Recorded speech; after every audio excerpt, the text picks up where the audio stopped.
the Yes. Verizon. It's like the Verizon commercial. Can you hear me now? What about me? Do you hear me clearly? Yeah. It's clear from. So the connection is good. So as well as the weather and many things. You can just let people in because I'm getting some demanding people, passionate people asking for permission to join the meeting.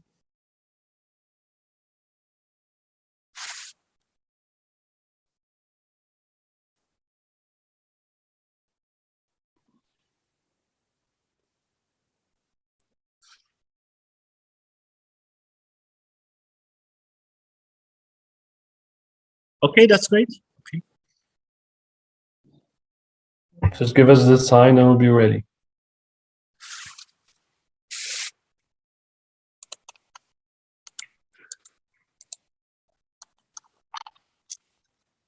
So I heard you're coming to visit us, Igor.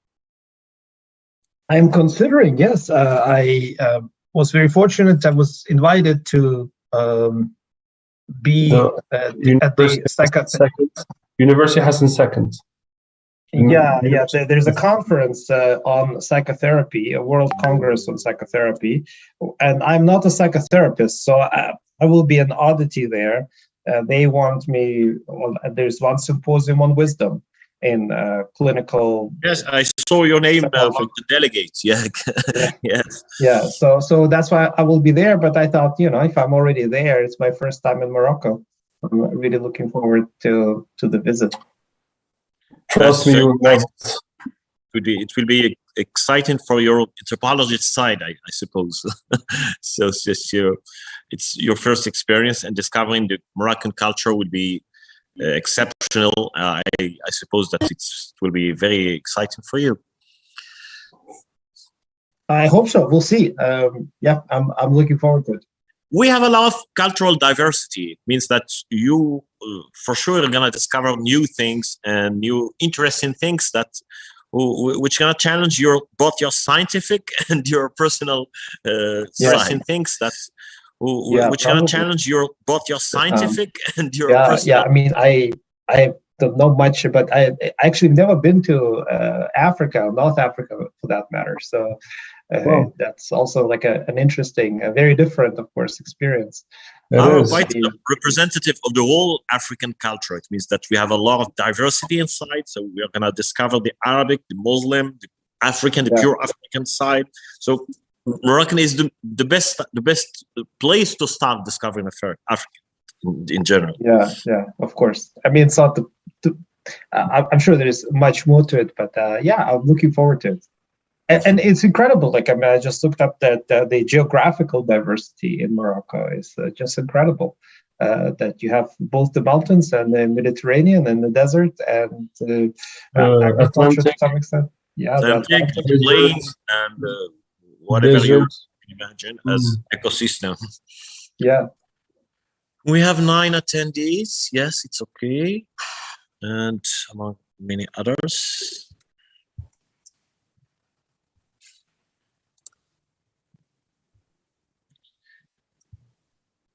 Absamad, we are just waiting for your sign, your signal to.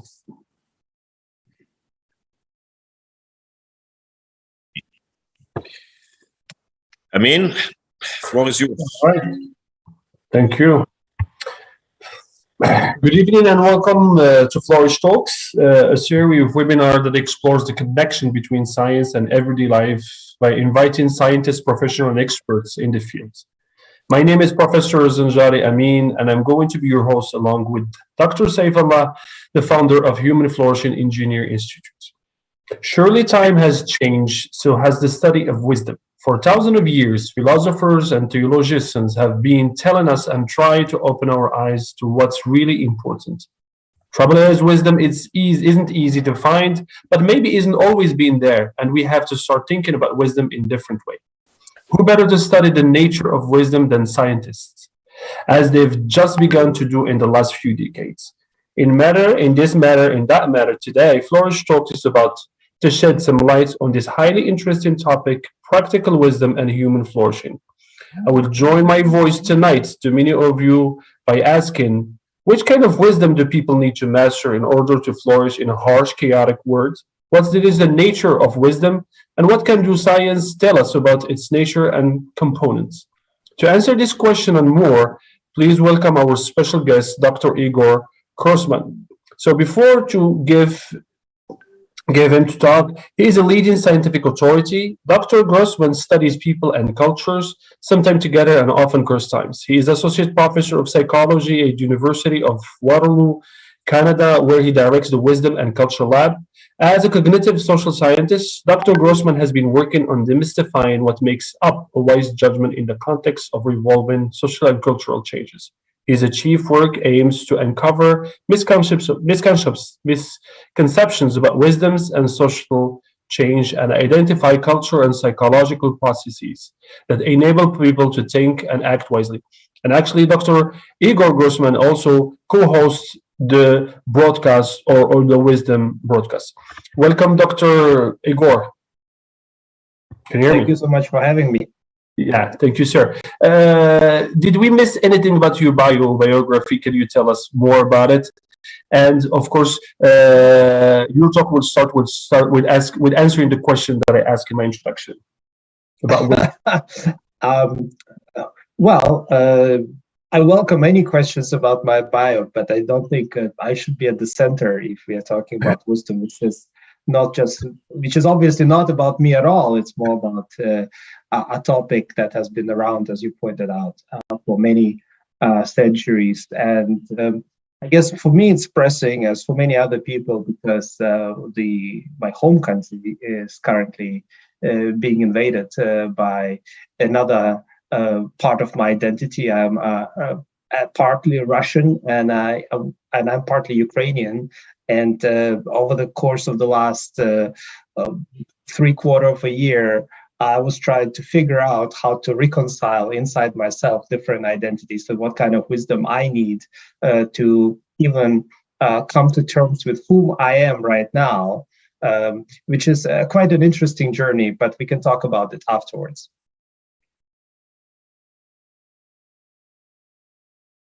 What you can tell us about wisdom? What science can tell us about wisdom, Dr. Igor? Science, well, it depends what kind of science. We can certainly learn about wisdom from the perspectives of philosophy. We can learn about wisdom from the perspectives of sort of narratives that our parents and grandparents provide, or that literary scholars are providing, where we immerse ourselves in the stories of others and hopefully reflect on things from different perspectives that we would otherwise. Science can also, but those are to some extent also parts of science. Empirical science, which is what I am doing, namely sort of quantitative approach to social sciences, computational social sciences, can tell us about how we could potentially go about measuring it in humans, and how can we identify contexts, situations under which wisdom or those characteristics that through centuries philosophers, be it in the Middle East, in the Arab world, in Europe, in ancient China, or in India, talked about when they talked about wisdom. There is quite a bit of convergence. And what empirical science, psychological science in particular, can tell us is, well, under what circumstances are you more likely potentially to show, express those characteristics? Under what circumstances are they inhibited? What prevents people from flourishing in their cognitive capacities, in their emotion regulatory capacities?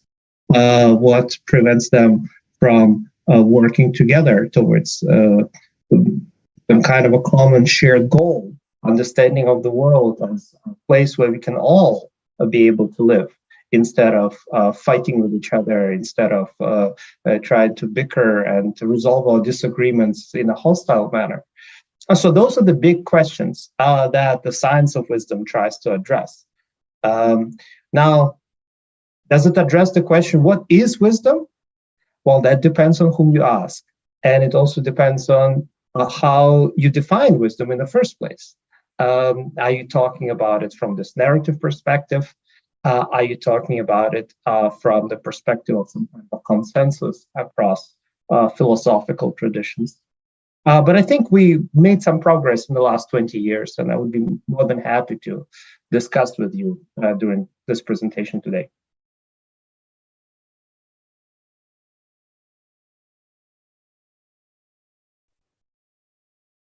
Dr. Saif, we cannot hear you. So I'm waiting for the big part, the big chunk of the of the speech. So you can go on talking about your vision, Doctor, about how science can help us understand the nature and the component of wisdom. Sure. So I prepared a little presentation. So maybe we can do it this way. I will present a few things. That would be great.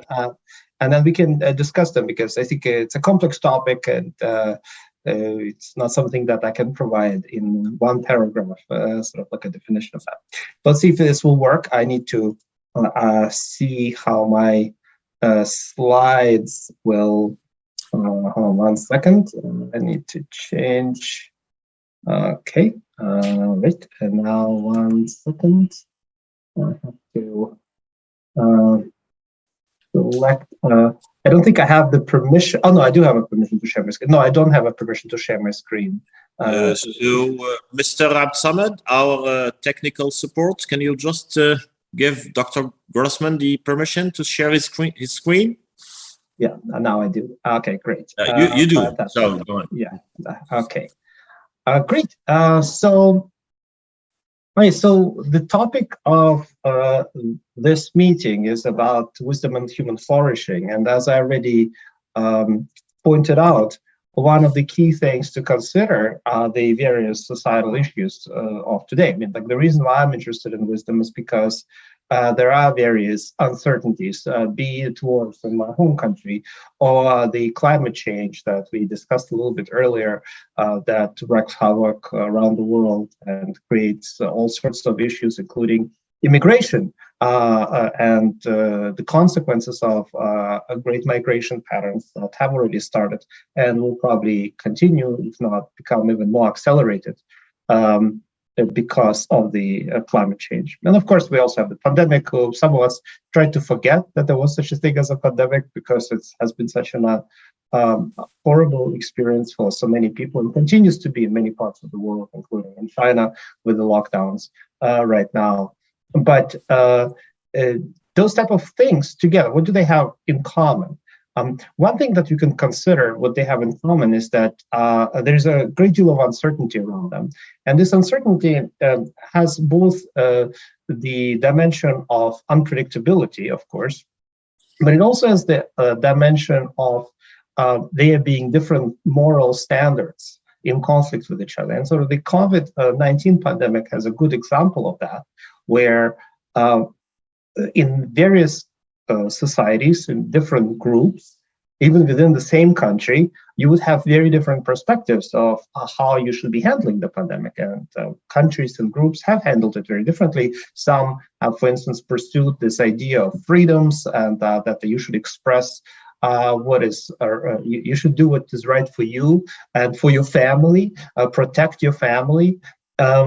On the other hand, others potentially try to protect the most vulnerable in the society and focus on the big picture about the whole collective instead of the single individual. So maybe you will not get sick, but if you don't do this or that, if you don't stay at home, if you don't get vaccinated, if you don't wear a mask, then the chances of societal level risk increases, and that's the cost. And so there's like individual versus societal standards that are clashing with each other, different moral standards that are clashing with each other. And the question, of course, is how do you solve this? And this is the type of uncertainty that's been around, of course, for many centuries. It's not something new. We had pandemics before. We had those discussions before, including in the 20th century, during the time of the Spanish flu. And there were a lot of protests back then as well. But we tend to forget. Now, what kind of approach, how would you solve this type of uncertainty? How would you go about navigating the dilemmas involved in figuring out the right thing to do under complex intergroup or interpersonal circumstances? One thing that we know from the psychological research, and this addresses the question what wisdom is potentially not, is that merely having more intelligence or greater cognitive abilities, which is how intelligence is typically defined, is not enough. Because smart people can be as biased as less smart people. In fact, if you're smarter, you may be more likely to succumb to so-called confirmation bias, where you would be generating a lot of alternatives, and you're really smart, it's really easy for you to do. And then you convince others that you're right, even though you may be totally wrong. And you will convince yourself that because you generate a lot of alternative reasons why you may be right, that you're right. I mean, the reasons may all be nonsensical, but you will just showcase your intellectual brilliance and not necessarily get closer to the truth. Okay, so maybe not intelligence. Some people claim that we just need the rational world. If we just were rational, if we were just to calculate it in terms of what's benefiting the common good and take this kind of long-term perspective, then all these problems will disappear. But this also makes a certain assumption, which is very odd. Namely, it assumes that you would know what the optimal solution or the optimal utility in a given situation is, including in the long term. You would say, well, survival of the most people is better than living in a way that everybody will benefit something now, but in the long term, you will not necessarily see the survival of the human race. All those type of questions, which are very, very fascinating, miss one big picture idea, namely that we're dealing inherently with ill-defined complex problems for which there are no clear-cut solutions. There are no clear-cut rules what is the optimal utility. And the other issue with rationality, which is a concept that economists and political scientists love, and a lot of governmental officials, be it in Morocco or in Europe or in Asia or in North America, like to sort of like show that they are highly rational, is that whenever they mention it, the economists, they assume that there's this inherent axiom of self-interest, that all people are self-interested. And that may be to a certain extent true, but it's also true that in most circumstances, people are willing to go beyond their self-interest to pursue some other goals or moral standards or parts of their identity. Otherwise, there would be no terrorists, no kamikaze pilots, or other people who do something in spite of it hurting themselves. Okay, so maybe rationality is also not enough. And so there are also claims that we just need to bring more morals to the people. I hear that a lot among the conservatives in North America. And that's like maybe an admirable goal, you know, like we just need, like the current generation, they're just so amoral. They don't have any moral standards. They just do whatever. But how do you bring, I mean, okay, fine. Yeah, let's bring in morality, but how do you bring in morals into the discussion? How do you make people be more sensitive to moral standards in the first place? It's a big question. It's been around for centuries. And the answer to this question is complicated. And the reason it's complicated is because under many circumstances, abstract morals need to allow you to figure out how to apply them to a given situation. Because be good, don't kill, don't cheat, be honest, be humble. Those are the standards that are in many religious texts around the world. But how exactly to be? And under what circumstances? Is it okay not to tell your friend that, you know, no, you actually don't look that pretty today? Or no, actually, you're not that you were not the best candidate, and that's why you didn't get the job. I mean, you don't want to tell the truth sometimes. Does that mean that you violate your moral standards? Sometimes moral virtues are in conflict with each other. Consider that scenario concerning COVID. You have personal freedoms, which is importance of personal freedoms and moral concern, but also the civic concern of protecting of others. And when they're clashing, just bringing in more morals doesn't really solve the issue. So classically, to answer this question in philosophy, and more recently in psychology, we would go back to somebody like Aristotle, or then the iterations of Aristotelian thinking, either in the Arab writing philosophy or in the neoclassic, neo-Aristotelian philosophy, where the ideas would be that you need wisdom. And by wisdom, Aristotle and those who followed him defined a particular form of meta-virtue, or psychologists would call it a form of metacognition, a control mechanism that allows you to adjudicate, to figure out how to apply a particular virtue, particular standard to a given situation at hand. Because different situations may call for different things. And you need to know how to discern what the features of a given situation are. Well, that's sort of like the Aristotelian idea. And let me clarify, by the way, that I'm a psychologist. And as a psychologist, I don't really deal with big picture questions about what is the right way to live a good life. Because sometimes when I'm asked about wisdom, people assume that I will be talking about this kind of abstract cultural ideals. I'm too much of a relativist to really go into that. One part of me is studying wisdom. The other part of me is studying cultural diversity and how our societies and cultures make up our human minds. And from that perspective, it seems silly to assume that there is a single set of cultural ideals that would be defining what good life is, because that obviously varies quite a bit from one society to the next. So I'm not that interested in that. I'm also not a philosopher who's trained in be able to address that question. I'm also not looking at wisdom in terms of the post hoc outcomes. Why do I say post hoc? Because after things happen, after the fact, it's very easy to say that was the wise thing to do. In some ways, this is like the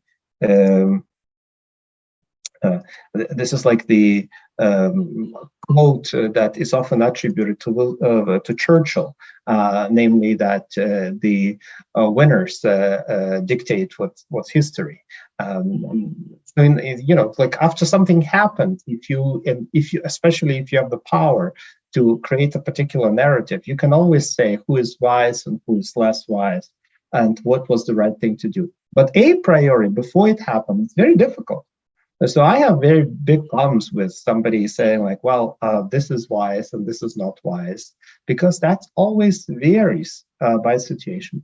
And because of that, as a psychologist, an empirical scientist, I'm neither interested in outcomes when I define wisdom, nor I'm interested in some kind of abstract standards, even though I totally agree that they're very important and you need a form of morality.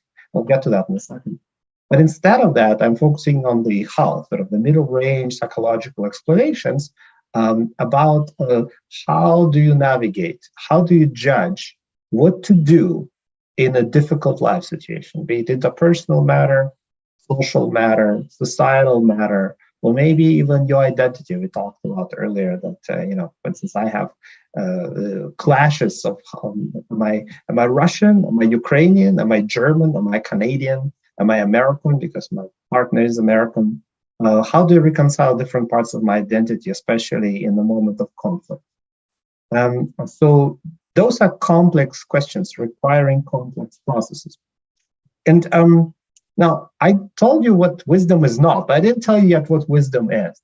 And in fact, I don't even want to give you an answer that would be just my answer, because I find it preposterous that this young guy in his, I just turned 40, would be able to know and provide you an answer what wisdom is. There are 1,000-years-old philosophical traditions, and there are many other scientists who talked about it. So instead of that, I'll do a workaround. And when I'm asked about the question, what is the scientific definition of wisdom? I say, well, let's first do some science. And the first step is to clarify what we mean by wisdom in the scientific field, because in the social sciences in particular, and this is not only true for wisdom, but also for many other disciplines, there's quite a bit of confusion, and people use different language to mean different things. For instance, if you take the term flourish, it can mean very different things for different people.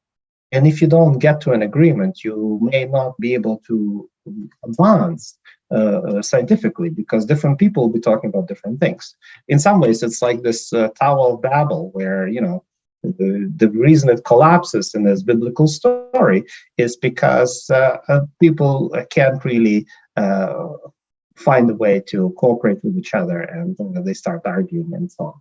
But it's really problematic in psychology, I think, and social sciences beyond psychology, where we have a lot of abstract concepts, and they require a lingua franca to be able to get to a common language, to a common understanding. But we don't have that. Instead of that, we often sort of prefer our own theorizing, sort of like terms like empathy or humility or mindfulness, or even the rationality that I mentioned earlier, can mean many, many different things. And the scientific term, by the way, for what I'm describing are so-called jingle and jangle fallacies, where one term can describe many things that are quite different from each other, or different terms are used to actually mean the same thing. And you use that often to just advance your pet theory and promote yourself.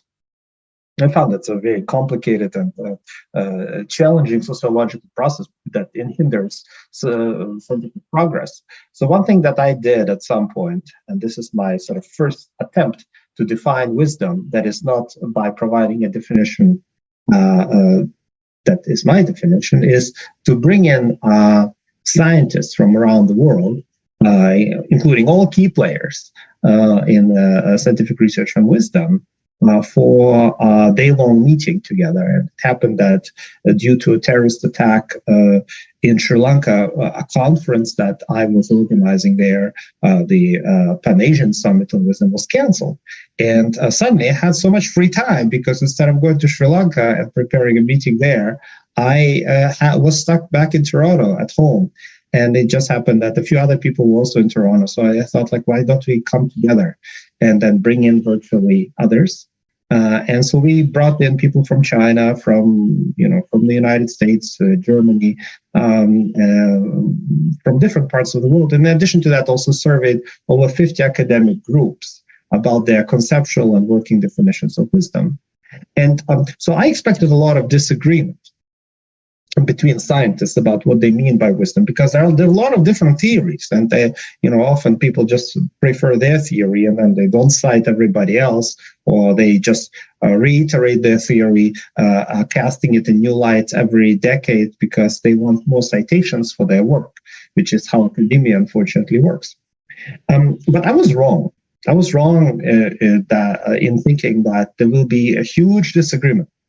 I mean, there's disagreement in terms of the labels, but when you actually look at the content, there is a very clear convergence on a set of things. So here's what you see on the right, the working definitions of wisdom and research, what kind of elements are mentioned, psychological elements are mentioned. And you see there's like prosociality and balancing, different perspective taking, considering different contexts, self-transcendence, going beyond yourself. Then you see this epistemic or intellectual humility, so recognizing that the knowledge is limited, that you have your recognizing your sense of fallibility. You see sort of like deep insight, uncertainty management. And those are features that I would describe as, except for the first one, as metacognitive, because they're about regulating your thoughts and emotions and motives, the goals in your life. Those are the key ingredients to human flourishing, I would say, and interpersonal well-being as well. And then you have the other features, the other set of features, and those involving prosocial tendencies, moral disposition. Sympathy is kind of in between. It's both has a metacognitive component because it is involving perspective taking, but it obviously is also oriented in a prosocial manner towards other people, attuned towards other people. And so those are the two features, this kind of metacognitive and moral, that seem to be emerging again and again. Well, I find that surprising. But that was the state of affairs. And by the way, why is metacognition so central? And what is actually metacognition? Let me elaborate a little bit in case it's not clear, because it's kind of a complicated term and it can mean different things. Here's an example from a paper my group wrote this year about one particular aspect of wisdom that is currently probably on everybody's minds given the polarization and intergroup conflicts and so on, namely intellectual humility.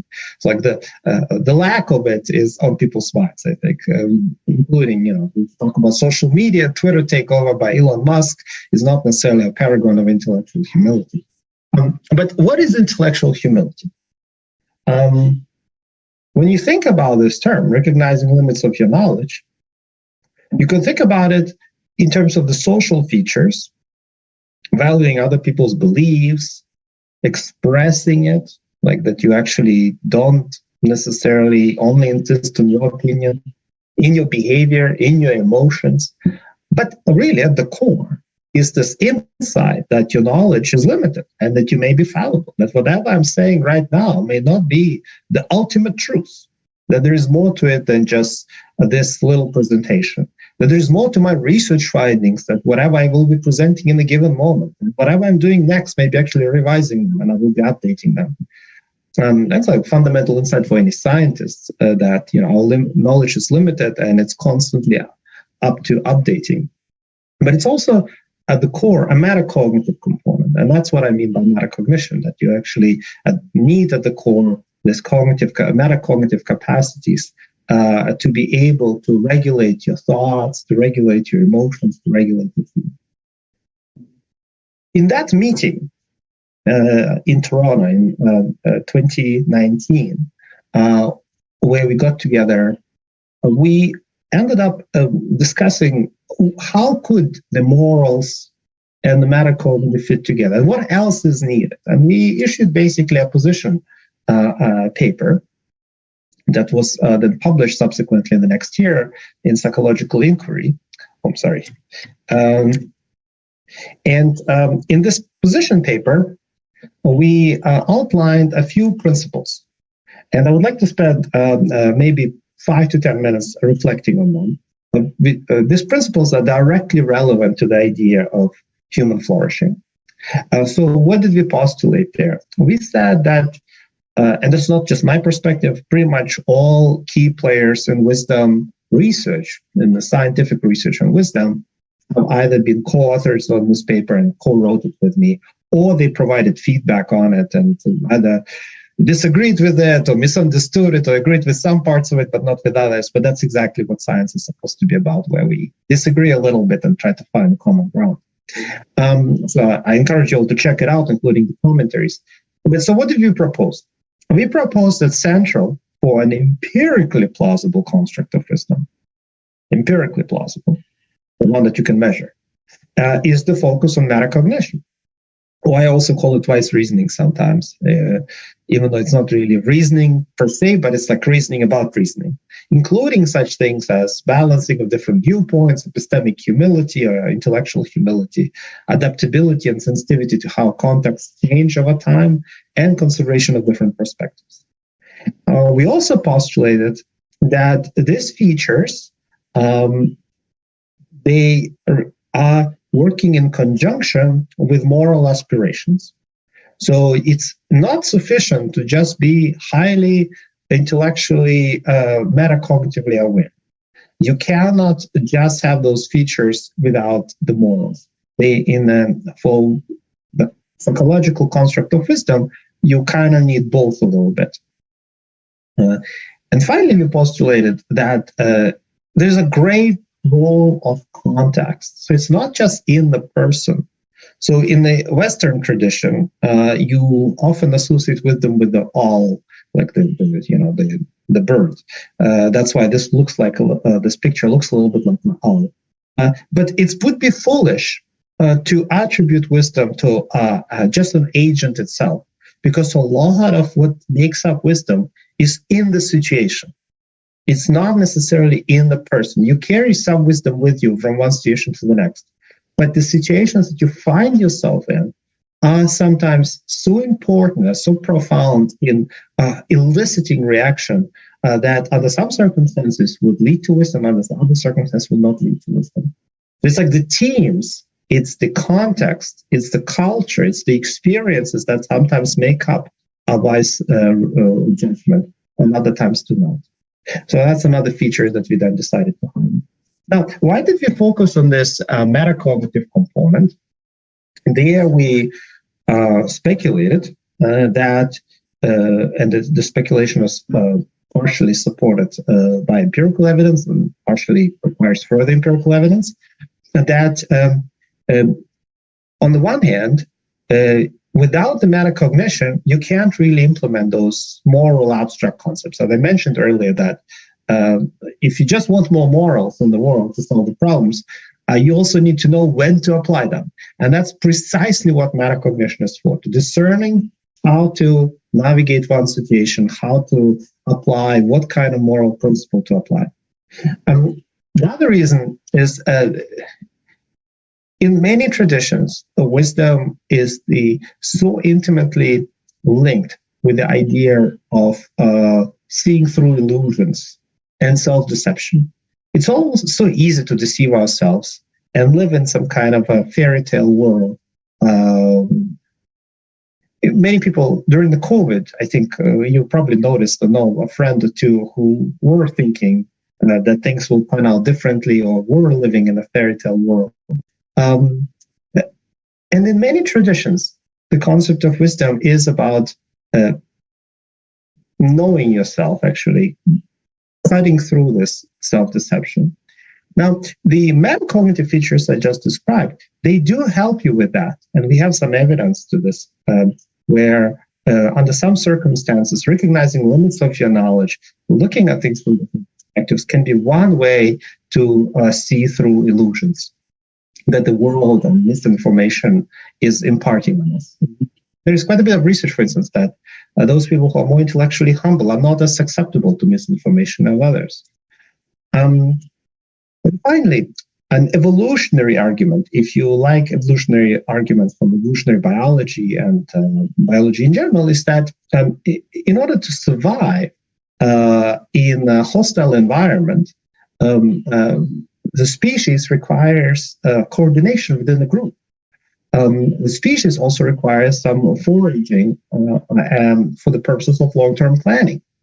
And how can you do that? Well, coordination requires perspective taking, requires recognition that your perspective is different from others. Psychologists describe this as theory of mind. Long-term planning requires thinking about how the current situation will be different from the future situation, which is another context under which you need those metacognitive components. You need to recognize how things will change, generate different alternative visions for the future, recognize how your vision for the future may be different from others. And again, like there is some evidence that indeed perspective taking may be involved and helps in agent-based modeling studies for survival. Okay, so that's like the model. And I just want to briefly say like what kind of support we have, and then we'll open for questions maybe. One type of support for this model is that, as I already mentioned, that it affords implementation of moral concepts and assists in survival-oriented coordination of long-term planning. Well, we have a number of studies now showing that, for instance, if you are more likely to engage in these metacognitive features that we outlined in the common wisdom model, you're more likely to work towards adaptive conflict resolution strategies. You are more likely to report interpersonal and personal well-being. You're more likely to seek cooperation, as in this Nature Human Behavior paper, in so-called public goods games. You're also more likely to work against political polarization. So over the course of the last 4 election cycles, actually I've done it for a long time. Every time there was an election in the United States, we had a set of studies over the course of the last decade looking at how reasoning and reflecting on it, how engaging in this metacognitive processes may be related to your attitudes towards the outgroup member, those who don't share your political views.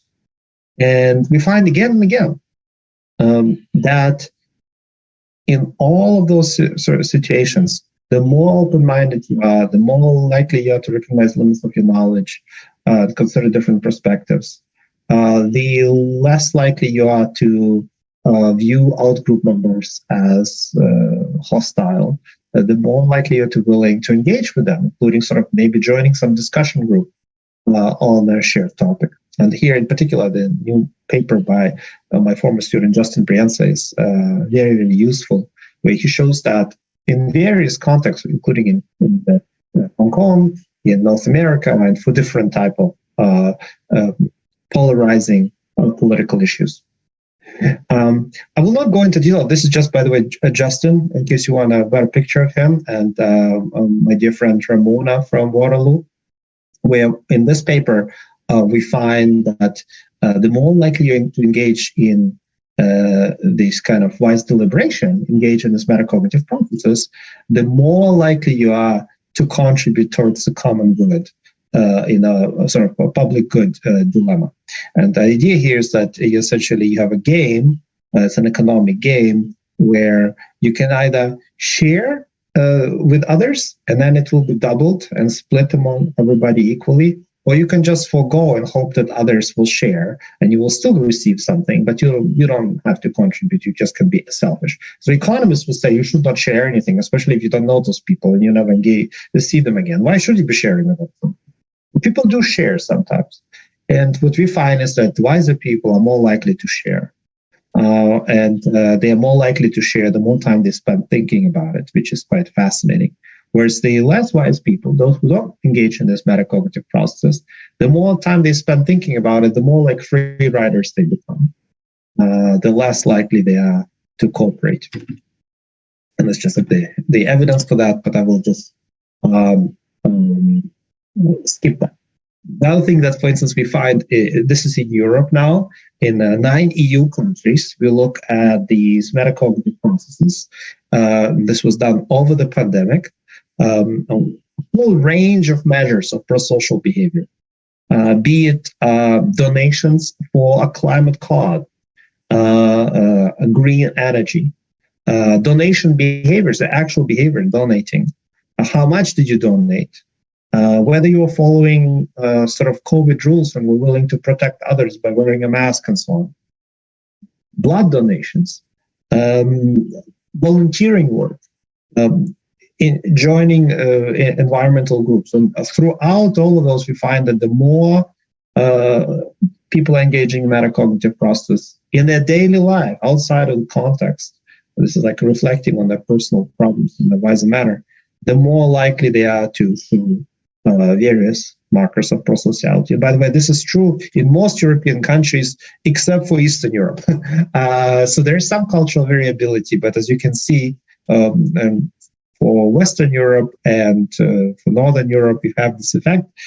In Slovenia and Poland, the effect is closer to zero. So there's quite a bit of variability. Okay, so that's one piece about the role of sort of like wisdom and metacognitive process for prosociality. There is a close connection between the morals on the one hand, especially prosocial, and the metacognitive on the other hand. I'll skip another section that is interesting, but maybe not so interesting for this particular audience. And instead of that, I want to emphasize this other bit before we stop, because it has very profound implications for what can we do with this scientific knowledge. And this next bit that I would like to talk about concerns the role of context. Context matters. It matters in various ways. For instance, we find that in some of the earlier work that I have done, that if you just look at different countries, you see quite substantial differences. Like Japanese are much more likely to engage in those metacognitive processes than Americans. If you ask them to reflect on interpersonal conflicts, intergroup conflict, they're spontaneously more likely to say, well, actually, I have no idea about this. I need to know more about it. But they're also spontaneously more likely to consider different perspectives on it. So there are cultural differences. And then the question, of course, becomes, where do they come from? What could be the reasons for that? Is it schooling? Is it the education? Is it the emphasis of the self-esteem and that you are the leader and the best, as Americans tend to do, in contrast to Japanese emphasizing kind of forms of humility and perspective taking? Excuse me. We also know that within, for instance, the United States, when we look at different groups of people, like those of low socioeconomic status and higher socioeconomic status, we also see some substantial differences. And what's really remarkable is that normally on measures of abstract intelligence, the more educated people would be more likely to score higher than less educated people. Those who have more money, who went to school, who have more resources, usually have higher IQ. Well, for all sorts of reasons, including IQ is trainable, but also self-selection, who is going into having education, if this is how you define white collar or understanding versus not. But here we find the reversal. And the idea here is very, very interesting. This is even controlling for standardized measures of intelligence. In the United States, like in many other parts of the world, that doesn't have a strong social support, a social safety net. Low SES individuals live in a very precarious situation. They don't have health insurance. They don't have secure employment. They don't know what the next moment will bring potentially because of the constant worry about money. Under those circumstances, you'll get into this kind of survival mode, and you need to coordinate with others. You need to cooperate with others. You're also much more aware of uncertainty that day-to-day life brings with it. And so in the context where this kind of coordination matters, namely interpersonal context, you would potentially, under some circumstances, more likely to engage in those metacognitive processes, including those that make you more aware of the uncertainty, make you more vigilant about to pay attention to the context. Whereas for middle-class America, that's not necessarily the thing. They have their big SUVs, their suburban homes. They planned for their kid even before they were born because it's so expensive to send your child to school in the United States. And for them, everything is going on a particular trajectory. And don't you deviate from this trajectory. They can't even handle the concept of uncertainty. So they certainly would not think about it. At least those are the findings. So we do find differences, but only in a particular domain, namely the interpersonal domain. When it then goes to another domain where it's not important ecologically, namely intergroup conflicts, no difference between blue-collar and white-collar Americans. So that's about the sort of like more stable experiential features of the context. But context, I'm a social psychologist, so I study how social contexts change. And I'm also an experimental psychologist, so I like to manipulate social context. And so one thing that I've done when I started working on this was I started doing experiments on wisdom. And here the story came, or the inspiration came from King Solomon, who was a wise king in the Bible. The story about how he suggested to cut the baby in half is known in various traditions, Abrahamic traditions. But what's really interesting about Solomon is, like, despite being this wise king of the Jewish kingdom, and everybody came to him for advice, and he was like very knowledgeable and so forth. He's also really has a personal trauma because he is incapable of controlling himself when it comes to bragging about how wealthy his kingdom is, controlling himself when it comes to how many pagan wives he should have. He had like over 300 wives, which may sound great, but it keeps you very busy, I think. And also they were all preaching to their own gods, and he's also the chief priest of the Jewish kingdom, so there's like a little bit of a conflict right there. And he didn't spend much time, clearly, because he didn't have He was constantly enamored by somebody, or showing how wonderful his kingdom is and how many riches he has. It's a very small kingdom, right? Like at that moment. And showing off is not necessarily a good thing. You can be conquered. But he also didn't spend much time on his son. And so when his son became the king, it's like the kingdom very quickly disintegrated. So you have this conflict. On the one hand, he shows great wisdom when people come to him. It's like this kind of a story, an anecdote that we all probably know. We all know this uncle or aunt who is so wise, and everybody goes to them for advice. But then their own life, you look at it, it's like, oh, it's not doing really well. I mean, there's this conflict. So we know those stories. I decided to test this formally. And so I invite people into the lab, and this is done in North America. People in a monogamous relationship come to you, and then something happens, and you learn that one of the partners breached the trust of the other partner. In North American context, one situation that worked was talk about infidelity, but we also tried other situations later. And what we see, what we do here is very interesting. In one condition, it's either about you, and another condition, it's about somebody else. Your close friend comes to you and tells you about the story, and then you have to think about what will happen next and whether they should be compromising and so on and so forth. And so we look at the metacognitive features, we look at the limits of knowledge, compromise, considering different perspectives, how many different ways do you think the situation will unfold and change. And when it comes to your personal story, you're much less likely to engage in those. When you think about a personal story involving infidelity in North America, even though you've been in a stable romantic relationship for so long, it's all people in a monogamous relationship, they would say right away, break up. That's it. That's it. But if it comes to a friend, it's like, oh, wait a second. Maybe there are different ways how the situation may unfold. Well, let's find out what actually happened.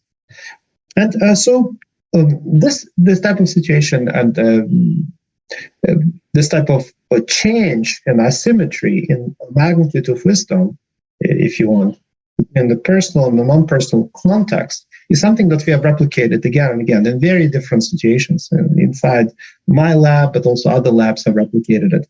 And so the question, of course, becomes like, what exactly is happening here? Because if you know what's happening here, maybe we can change it. Maybe we can help people flourish. Maybe we can help people be wiser in their personal life. Because ultimately, there are many situations in which you cannot just say, well, can I be a friend? Because sometimes you have to make the decisions by yourself. That's literally what most of being an adult is about. And so we thought maybe one thing that can happen is to take a more cognitive perspective on this. And what happens when you're a friend? Well, what happens when it's your story? And what's the difference between those two? When it's your story, you often sort of zero in. You see this other person, then the vision narrows. You don't see anything else outside of this very narrow vision. You react spontaneously without much deliberation. You miss all the context and you're sort of very emotional. But when it comes to a friend, take a step back. Well, you see yourself and you see that you potentially also, you see that this friend also may have provoked the other person. That's what leads to this conflict in the first place. Now, so that makes perfect sense, of course. But what's really interesting is that this type of difference in the vantage point that you take, first person versus third person, is also something that you can do about yourself. I mean, I can become my own friend in the sense that I can take a step back and try to mentally envision the situation from a different perspective. It's not easy to do, but some of us do it. Sometimes we do it by using the third person language. I can talk about myself in the third person. When Igor did this, he or she did this. He felt that he was, and that right away puts you in a different perspective. It's like in a movie, you're taking a different view angle to the scene. So we decided to test this, and we had exactly the same type of situation. It's either your personal story, it's somebody else's story, but here we manipulate the type of vantage point that you take on it by using naturally the language that you would need to engage in when you're writing about the story. And it's either you're using the first-person language, first-person perspective, or third-person language. What would Igor do? How would he react to this? And when we did this, we destroyed this asymmetry. So we did replicate the initial finding. When you reflect on yourself in the first person, you are showing less wisdom, so scores are much lower than if you reflect on somebody else who is doing it in the third person, which is natural. I don't know about Morocco, but at least in Canada, in the United States, and in Germany, and in Ukraine, it would be natural. But look at this. If you do the same thing, and it's about you, but you take this third-person language, that completely changes your tendencies. Instead of not engaging, you suddenly start engaging in perspective taking. You recognize limits of your knowledge. You're more willing to compromise. So we found this in various contexts, actually. We found this for both hypothetical stories about trust and betrayal and personal interpersonal conflicts. So like people reflect on something that just happened to them last week or so, and where they still have strong emotions. And depending on the perspective they take, they may or may not be engaging in greater wisdom. So I just want to briefly mention what the implication of this is, and then we open up for questions. So one thing that I found interesting is, people ask me, so is that the path to wisdom? Is it just like, I'll just talk about myself in the third person and that's it? Just do it once in the lab and then that's it? Be like, it's not that easy, because you kind of need to figure out how to habitually do it. And one way I thought about this is, this was inspired to some extent by this quote by Marcel Proust. Some of you may know him, a famous French novelist from the 19th century, where he said that we do not receive wisdom, we must discover it for ourselves after a journey through the wilderness, which no one can make for us, which no one can spare us for. Wisdom is the point of view from which at last we come to view the world. Very poetic. I'm sure it's even more poetic in French. Apologies, my French is not as good. Otherwise, I would potentially say it in French. But what's really interesting, and what's really bugging me about it is, like he said, like, nobody can make you wiser. Nobody can teach you how to be wiser. You have to do it by yourself. I was like, well, wait a second. What about all those self-help books at airports and everywhere? All those gurus who tell you how to become a better person. Are they all wrong?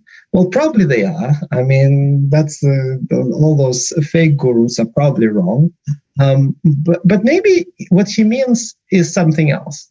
What she means is that you need to bring the experience to the people, make it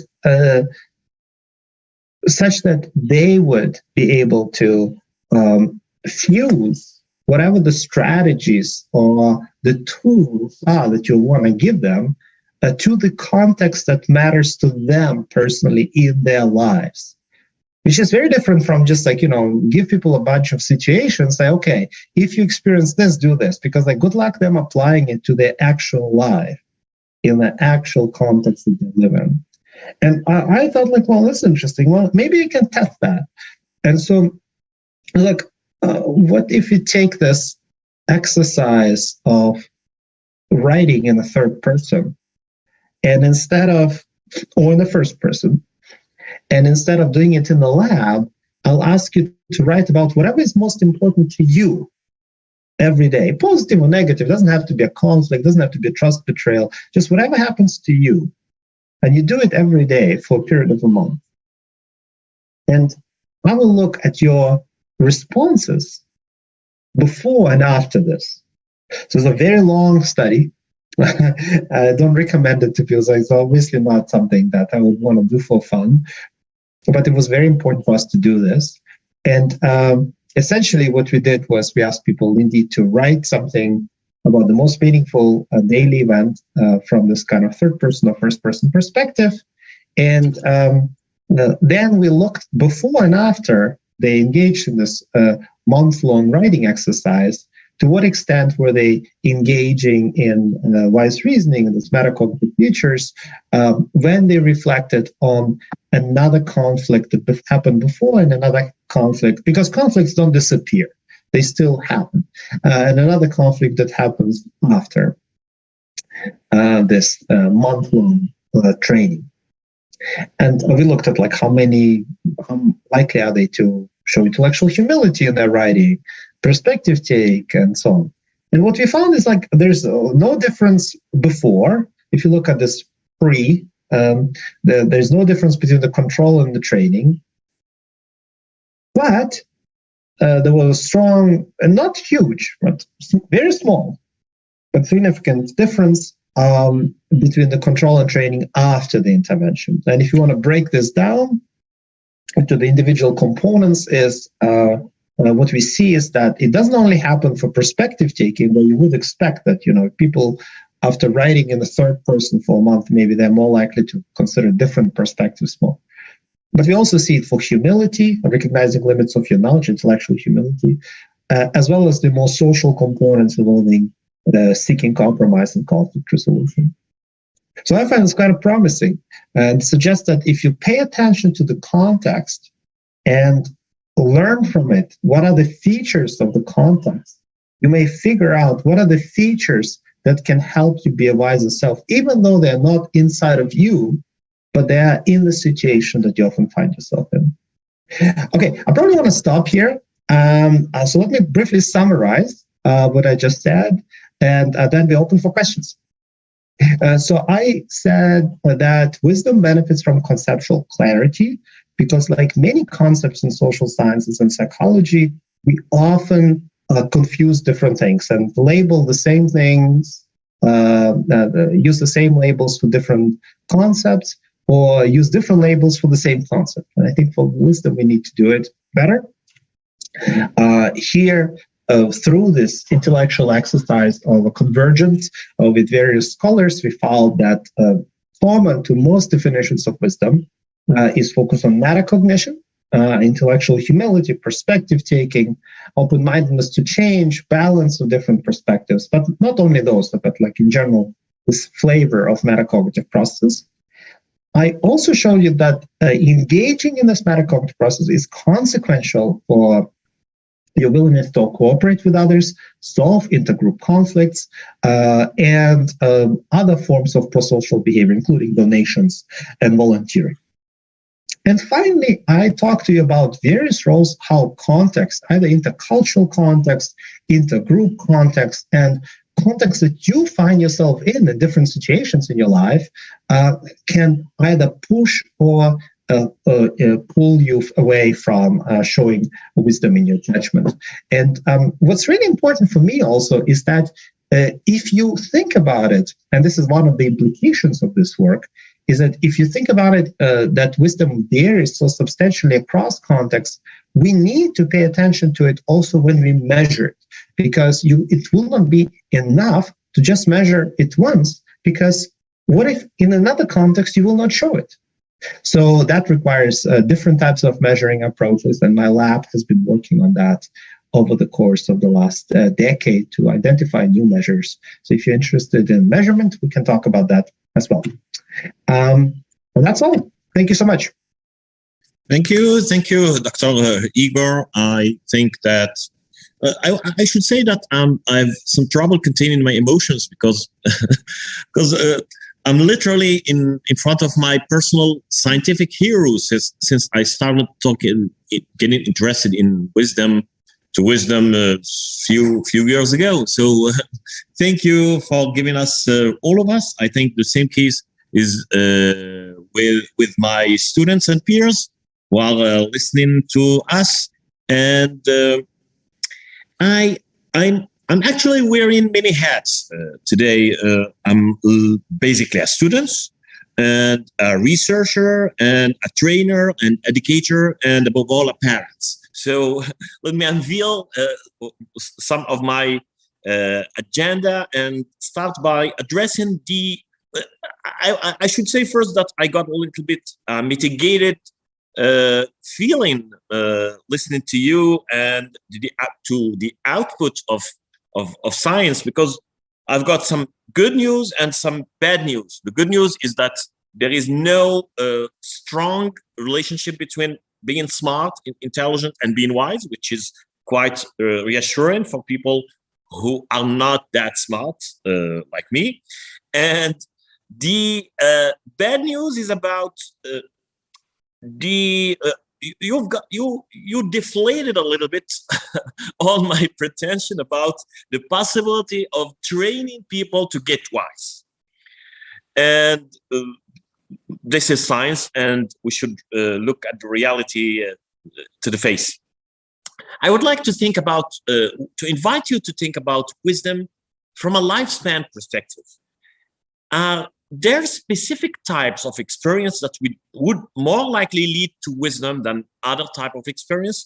I'm thinking especially about hardship, because we tend to think that hardship foster or lead to more wisdom. I'm talking about aging or any other type of intense experience.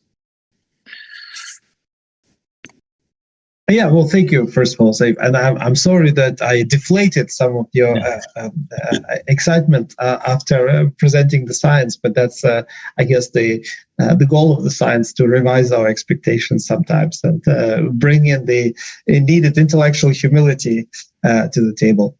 I think the question about aging and lifespan experiences is a very important one, because a lot of psychologists who study wisdom naturally gravitate towards the topics of aging. In fact, I think most of my colleagues who started to study wisdom in psychology started by looking at it in older adults, and myself including. I've written some papers about it. My perspective on it is twofold. I think there is definitely something to be said about experiences and being able to say that, oh, I see a pattern. I've been through this before. I will not be as eager to engage in it as I used to, because that didn't work out in the past, and maybe I should just approach it in a calmer way. I know how this will probably pan out. I already have a pattern. I know how it will potentially go. Here are the three different alternatives. And, this is the idea that a lot of people who study expertise are after, so that the experts, they have a better understanding of the templates, and they don't even have to reflect that much on them. They would very quickly be able to generate the impulsively almost gut feeling how they should react, and the templates that they have are often right. Okay, so that's potentially a good news. Here's the bad news about that. Number one, in the context of wisdom, we actually have not a single study that has looked at the relationship of wisdom and aging over time. Almost all studies that use good measures, that don't rely on some kind of abstract self-reports about how wise are you or how good are you at perspective taking, which I have horrible issues with. I don't find that that's a convincing, a compelling way to get at your metacognition or your morals. I can't ask you, are you a good human being? Who would say no? Only maybe a clinically, suicidal person. Most people believe that they're good in some odd way. And most people would probably endorse that, humility is good, perspective taking is good. So if you ask him that abstractly, I don't think you'll get much variability, and also you will not get much accuracy, because people most of the time don't even think about those terms.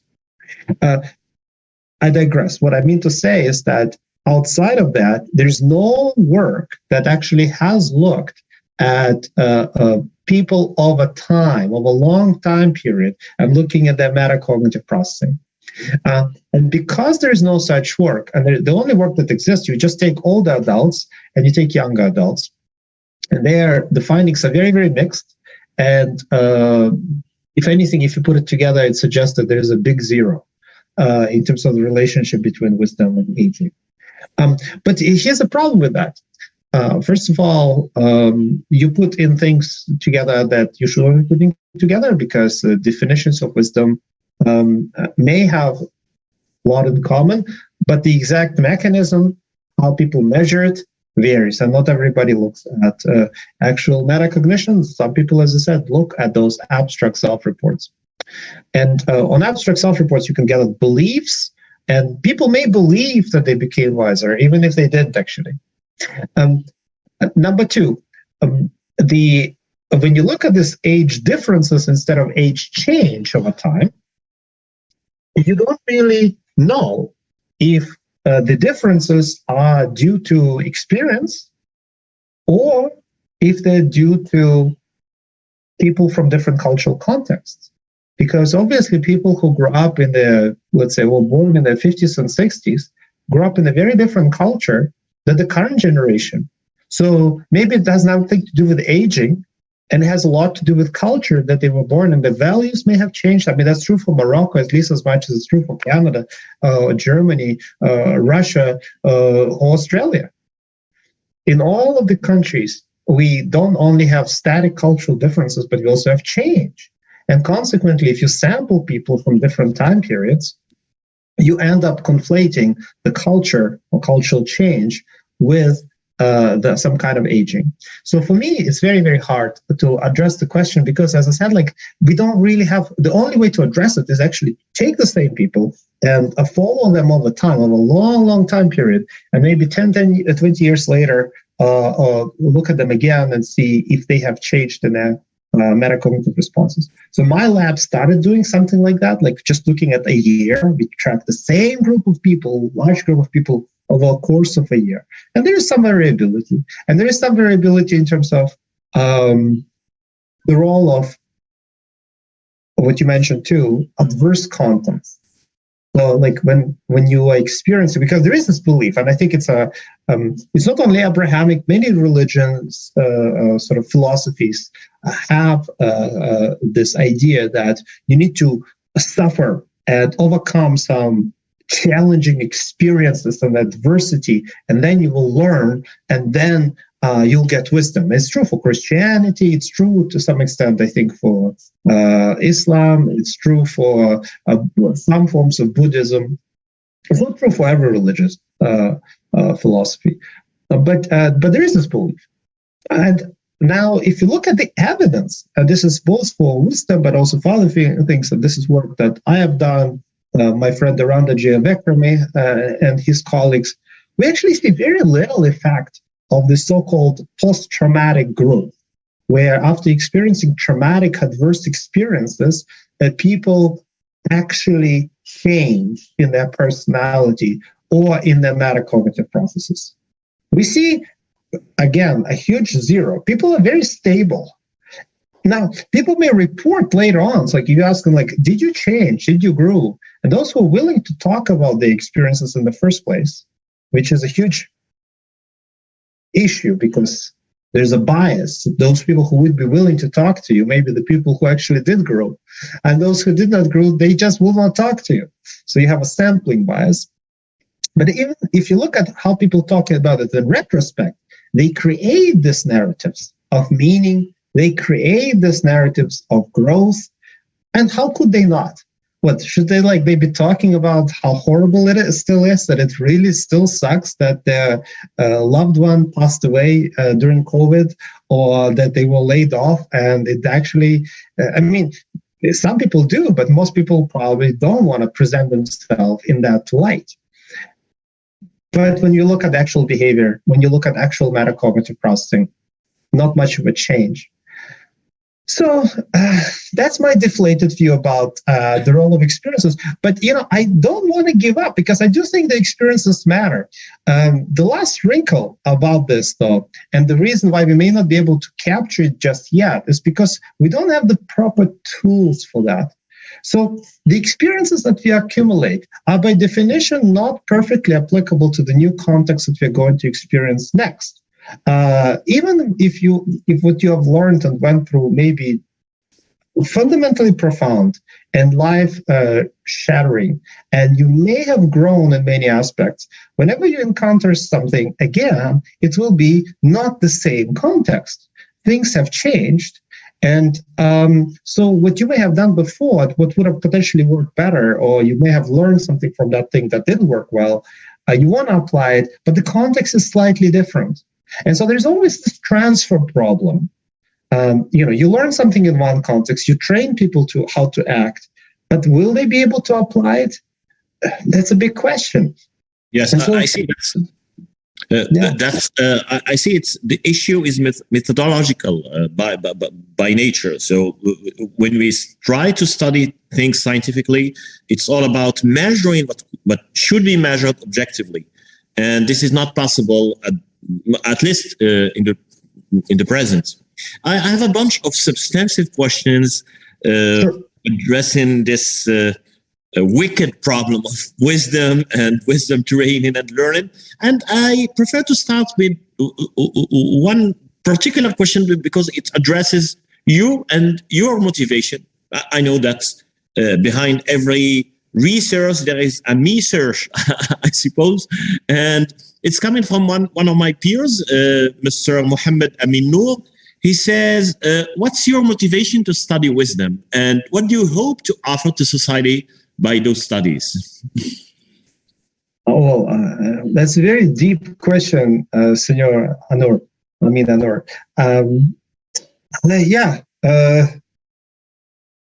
I'm a huge believer in serendipity, and that not everything, like in many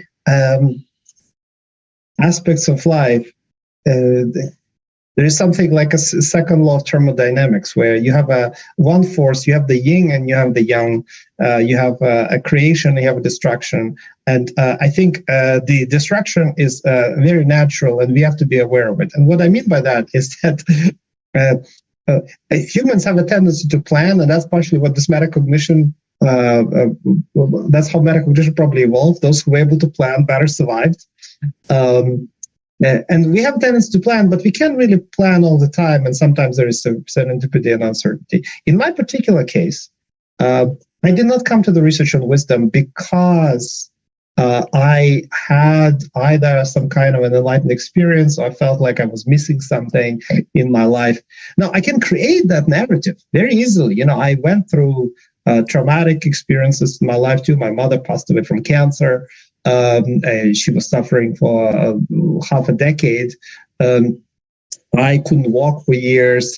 I lived through the time of great societal unrest and economic collapse, of including change in world values and everything in Eastern Europe in 89 and 1991. So I could make those stories, but that's not what happened. What really happened is that I wanted to study cultural diversity. I went to the university that I thought is one of the premier places for studying cultural diversity. And the person whom I wanted to do my doctoral degree with said, have you heard something about wisdom and aging? What do you think about that topic? And I took it with me, and one thing led to another. And I was a social psychologist who had who grew up in Germany, so I had some affinity to Germany. I knew other researchers, a lot of researchers on wisdom until that point were from Germany. So I connected to them, but then I quickly realized that as an experimental social psychologist, the methods that they were using were inadequate. And they also didn't really pay attention to the measurement. And so one thing led to another, and I developed this intellectual curiosity in the topic. But I did not come to this because I wanted to become wiser. Or maybe I'm just suppressing it, maybe like psychoanalysts would say that I probably suppressed this. But my motivation was really to help the scientific community to develop better measures, to bring in the experimental method to the study of wisdom. And then, of course, then one thing leads to another, and you start doing research on this topic, and you realize how the world is on fire, and how countries to get to wars with each other, climate change, political polarization in the United States, immigration issues, migration issues in Europe and elsewhere, racism and xenophobia in different parts of the world. And you start thinking, what can I do as a psychologist who apparently studies wisdom? Can I do something? And so, of course, that motivates me and continues motivating me now. But that's not where I start. Just to clarify. Okay, thank you. I appreciate how humble and free your mind is, because you're embodying what you preach in terms of intellectual humility and trying to escape this bias of creating post hoc and prompt hoc and narratives out of a chaotic and events. I don't know how familiar you are with our Moroccan culture, but we are quite very spiritual. Spirituality and religion occupies a great part in our lives, either individually and collectively.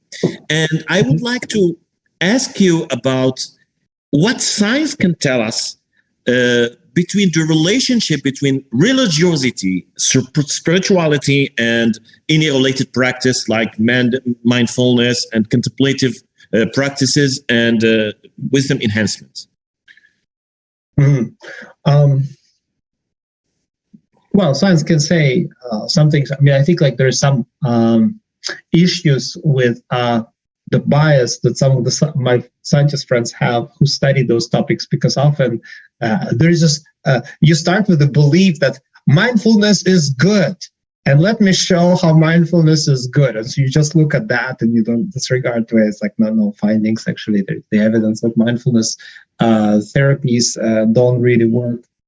So I can talk a little bit about that. I'm not studying religiosity. Of course, religious experiences, what I know, I've been involved in a few projects, but it's not my specialty. Religious experiences can be transformative, and in part because of this kind of different vantage point on issues, different experiential perspectives that you may have.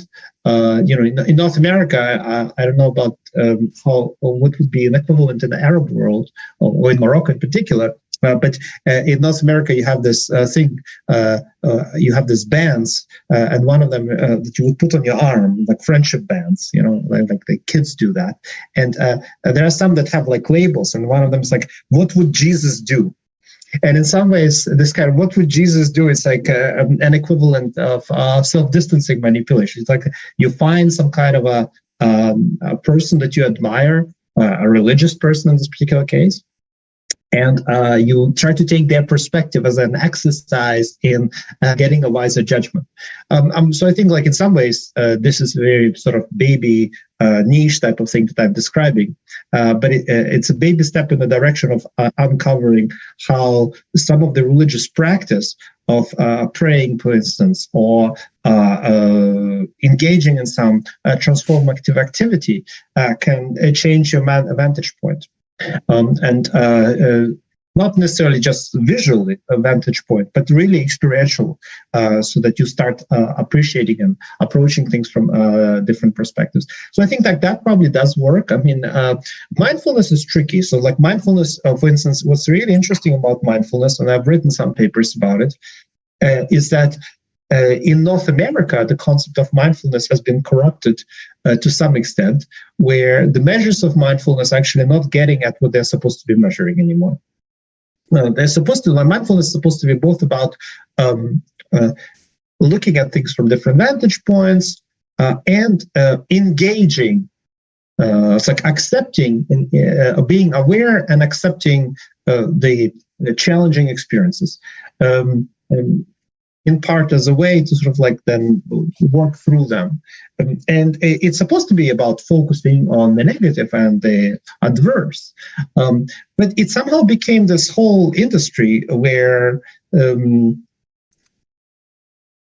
at least partially, where the idea is more about disengaging and suppressing the negative, where a lot of the mindfulness coaching in organizations in business is oriented towards making people focus less on themselves, on their negative things, and instead of that, just focusing on the positive and don't think about the rest. And that's obviously not quite the approach that the idea of mindfulness and this kind of that comes from contemplative traditions, various religions, is about. It's supposed to be about engaging. It's supposed to be about actually engaging in this metacognitive process. We actually have some evidence to that the engagement in mindfulness is related to these features of wisdom that we're talking about here. That's the extent that I can tell you, but I mean, I'm not really an expert on religion. I do think there's quite a bit more work that needs to be done on this topic. But for me, the notion of transformative experience and sort of looking at yourself and where you are and what role you play in the society, in your understanding of the world, in your sort of like personal epistemology, there's something to be said about that. And I think that's present in a wide range of religious traditions. Okay, we have, in our culture, we have a kind of common belief that better to be full and happy than to be wise and miserable. So okay. This is why I want to challenge this point of view by asking you whether there is a kind of positive relationship between wisdom and happiness. Yeah, so there is some. But what do we mean by happiness, right? Like, do we talk about it in terms of your relationships with other people? Or are we talking about in terms of like, I'm just this fool who is just like, my belly is full, I have enough to eat, and I have pleasures in my life, and I have riches that make me feel great about myself? No, like I think a lot of cultural religious traditions would probably think that that's not quite the path to live in life. Just those the hedonism, even hedonists like as Epicurean tradition and philosophy is not quite about that. That's like a modern interpretation of Epicurus. But the idea of pure hedonic pleasure, whether wisdom would be related to that, I'm not entirely sure. And whether it's something that we should aspire. But I remember I told you at the very beginning, I'm not that philosopher who can tell you what is the abstract ideal to live a good life. So you asking me a question about that. To some extent, this very simple proverb that you just described is actually very deep about what is it that we need, what is it that we want. Realization of seeing through the truth. Do we sometimes want this self-deception, especially when or deception towards friends? I mentioned that earlier, that sometimes you need to tell a white lie to a friend to maintain the friendship. You cannot really say everything to everybody, and I think it's especially true in high honor cultures like Morocco, where sometimes you need to keep your mouth shut because otherwise you will insult somebody. And that obviously violates some moral principles, but it satisfies some others. So I guess I deflected a little bit your question, but empirically, the evidence that these forms of metacognition are related to just subjective well-being, which is what psychologists mean when they talk about this kind of feeling good, being satisfied with yourself. There is a relationship, it's positive, but it's pretty small. I think there's a much more of an interpersonal well-being component, namely your relationships with others. How much do you think you can trust others? How much support do you believe you get? And I do believe, like, this is my philosophical tradition, my philosophical belief now. This is the caveat. Well, but that's your Demonian vision of life. And now, is there any relationship? Can we just put wisdom education in the same bundle with character education? So we can talk about education for character. Why we are so cautious, even refraining from talking about education for wisdom?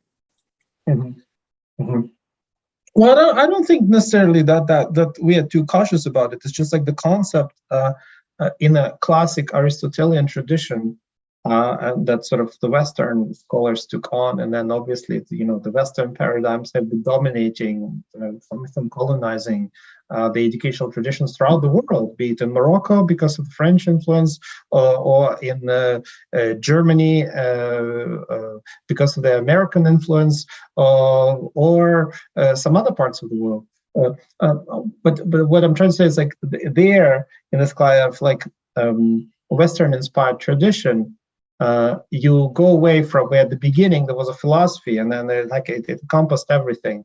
And philosophia means literally the love of wisdom, but that included all other disciplines. But then we started splintering them, and you have this hyper specialization into different disciplines.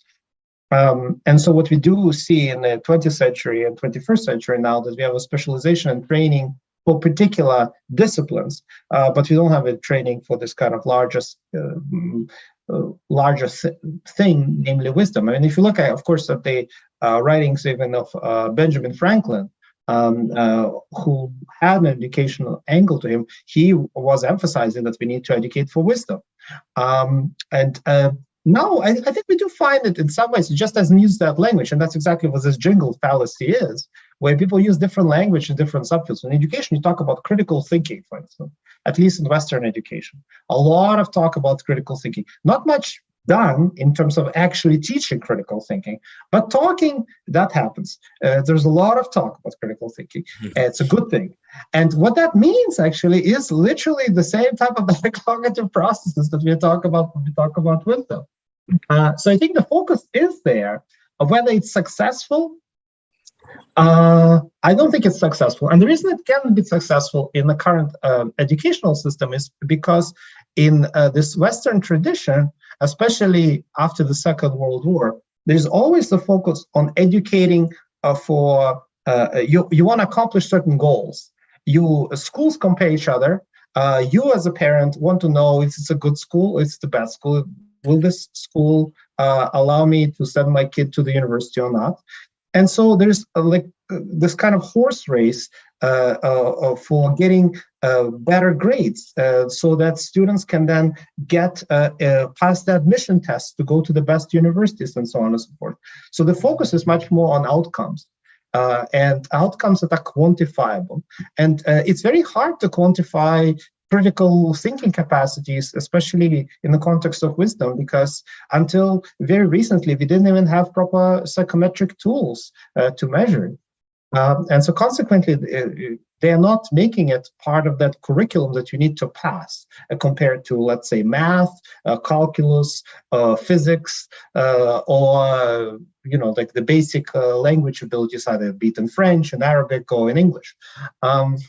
So I mean, that's my take on it. But I think in terms of like general emphasis, like whether it's good, we do have it, to just use different language for it. Thank you. Before engaging the landing process, I would like to come back to a technical, rather technical question. It's about the tools and approach to foster wisdom, third person perspective, Eliasm, and this cloud writing, etc. It's about regulating and giving ourselves the possibility of metacognition. But wisdom is not only about cognition, it's about emotion. And I have a question coming from Wafat. She's asking about how this third person perspective can help us regulate our feeling, because the great trouble we have, it's about feeling. I know what to do, but I don't feel like doing it. Right. So it's about self-control and self-regulation. So I mean, that's a good question. First, to clarify, metacognition is a weird term in the sense that it has the cognition part in it, but it's not about cognition. And I think I tried to emphasize that several times in the talk, but let me reiterate again. Metacognition is the process, is like a regulator, a thermostat that regulates your cognitive, affective, and goal pursuit related processes. Which means it's not only involved in cognitive processing, it involves in your emotional processing as well. Metacognitive features that I describe here, that uncovered here through the Wisdom Task Force that we had they, as it turns out, play the central role for emotion regulation. If you look at the clinical practice, cognitive behavioral therapy, for instance, mindfulness-oriented therapies, or emotion-focused therapies, at the core of each of those therapies is nothing else than the same metacognitive process. The way how they will be presented, the language that will be used will be somewhat different. But at the end, it's all about taking different vantage points, considering whether your knowledge is different from knowledge, your current experience is different from other experiences, realizing the capacity for experiencing things differently, and willing to compromise that what your current experience is may not necessarily be the right one. So those things that are at the core, you may, some of you may know the work of James Gross, who is a fantastic emotion researcher from Stanford, and who's done quite a bit of research on emotion regulation.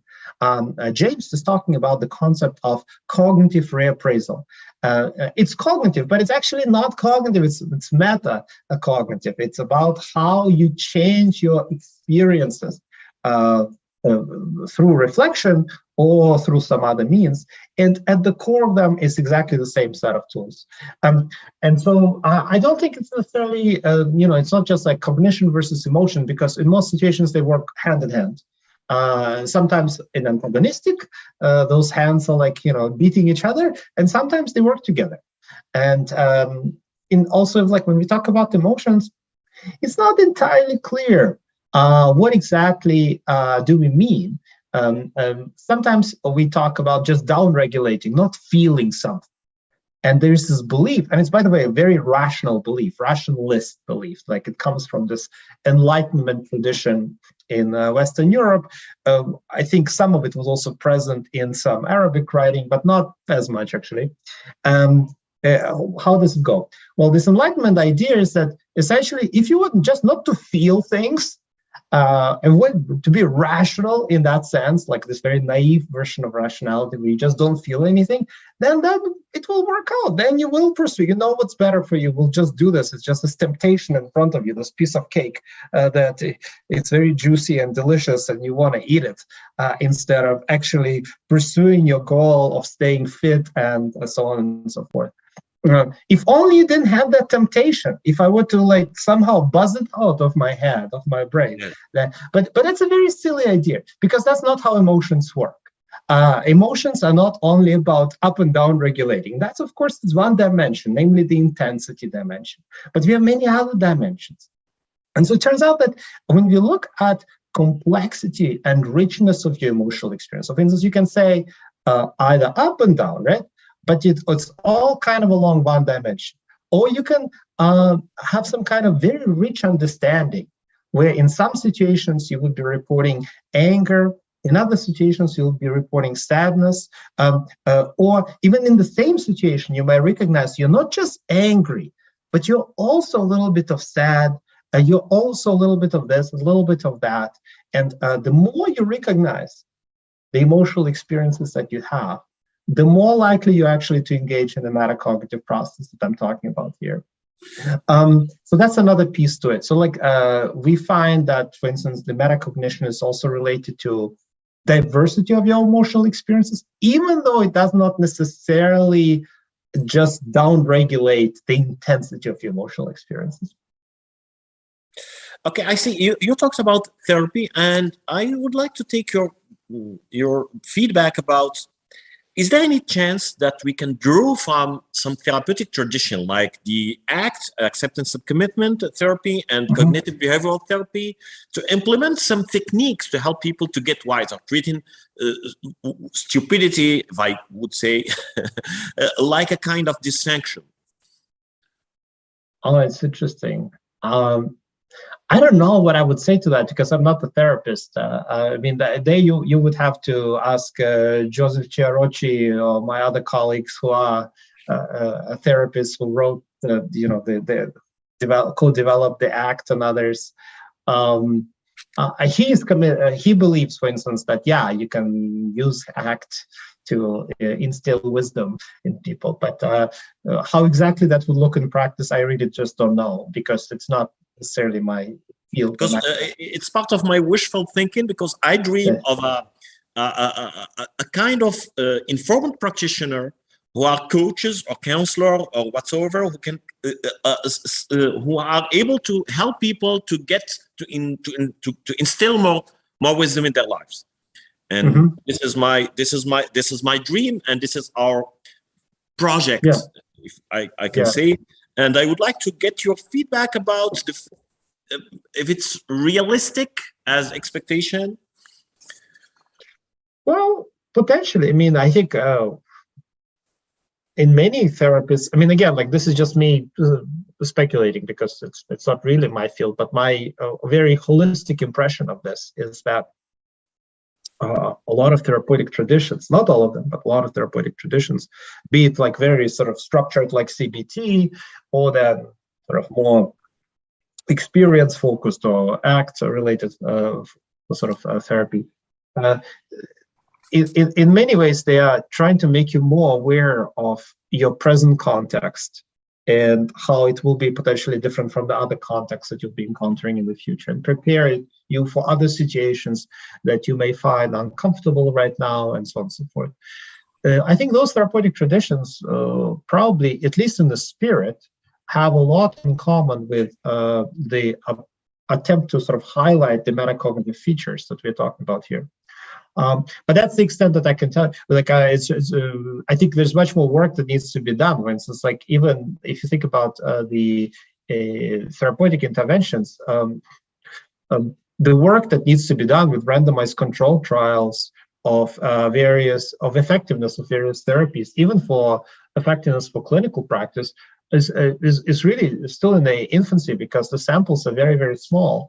It's very hard to get a lot of clinical samples, a lot of participants in clinical studies, because there's just limitation of how many people are willing to participate in such studies, and consequently, right now I'm not even sure how effective some of those therapies are, because like in post hoc they may seem effective, according to a therapist they may seem effective, but are they actually introducing the changes? I just don't know yet, and I think that's a big question there. So, for instance, the study, like the intervention study with third-person writing, we had over 400 people in there, and the effect was not big. So, what would happen if you have only 20 people? And most clinical studies that look at interventions have like 20 to 50 people. They may find an effect just by chance, or they may find an effect where there is no effect whatsoever. And I think so we need much more work on that. But that's the extent I can say, because it's not really my subdiscipline. Okay, thank you. I appreciate your clarity. Let me stick to my wishful thinking, this time as a parent. Is there anything I can do in my parenting style to help my kids to develop wisdom and to be at least more wiser than me and their mother? That's a good question. I'm not a parent, so like, I mean, what would I do? What would I recommend? Like, if I were a parent, I think like any perspective-taking exercises are good. Narrative exercises, in the form of probably reading literature that would be evolving, that would immerse people in the stories, transport them to other places, is a great thing. Writing a foreign language, potentially, learning a foreign language so that they can write to somebody and connect to somebody at other parts of the world, to develop a sense of shared humanity, which is, I think, very, very important. Because, by the way, like I talked about how metacognition leads to this moral principles, but the opposite is true as well. The more likely you are to be aware of moral concerns, such as shared humanity, such as pursuit of truth, such as some general sense of importance of in-group cooperation, the more likely you are to engage in metacognitive process as well. So it's like a bi-directional relationship. Yeah, like this type of practical things. I mean, I think if you're a parent and you have just one child, make sure that there's another one so they can fight with each other and figure out how to solve conflicts. That's the case. I have 3, so.